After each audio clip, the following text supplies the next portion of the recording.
సహజ మార్గంలో అభ్యాసిలోనికి ప్రాణాహుతి ప్రసారం ద్వారా దివ్యకృపను ప్రవేశపెడతారు.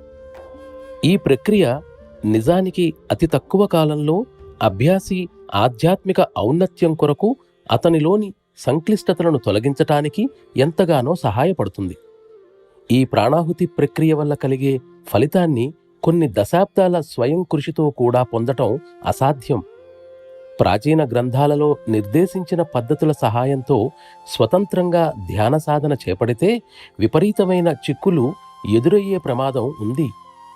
ప్రాచీన పద్ధతులలో వ్యక్తి తన మనస్సు యొక్క ఎడతెగని చర్యలను అణిచివేయటానికి నిరంతరము శ్రమించవలసి ఉండేది.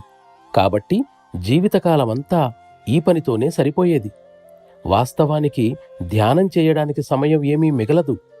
ధ్యాన సమయమంతా ఆలోచనలను, స్వభావాలను అదుపులో పెట్టుకోవడానికి చేసే శ్రమకే ఖర్చయిపోతుంది.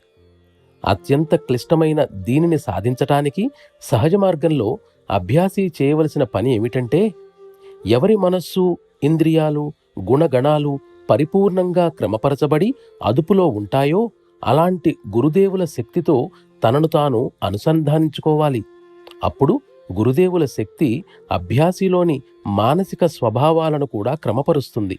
అందువలన నిశ్చయంగా విజయాన్ని పొందటానికి గురుదేవుల సహాయం అత్యంత ఆవశ్యకం.